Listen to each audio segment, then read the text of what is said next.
કેમ છે મિત્રો? આજે આપણે બનાવીશું કાબુલી ચણા ગ્રેવીવાળા. મેં રાતના ચણા પલાળીને તૈયાર કરી લીધા, પછી મેં બાફી લીધા.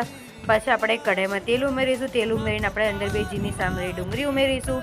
ડુંગળીને આપણે 2 મિનિટ ધીમી આંચે શેકાવા દઈશું. આપણે ડુંગળી શેકાઈ જાય એટલે આપણે અંદર આપણા ખરા મસાલા ઉમેરીશું, લવિંગ, મરીન, તજના લાકડા.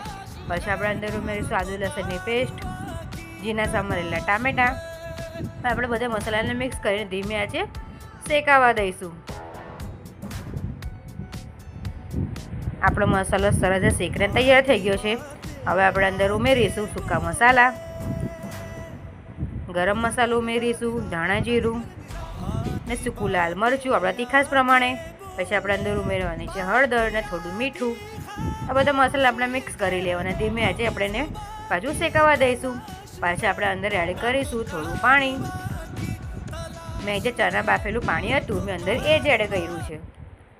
હવે આપણો મસાલો શેકીને તૈયાર થઈ ગયો છે. ત્યારબાદ આપણે ચણા ઉમેરી દેવાના છે. હવે 5 મિનિટ ધીમી આંચે આપણે એને ઉકળવા દેવાના છે.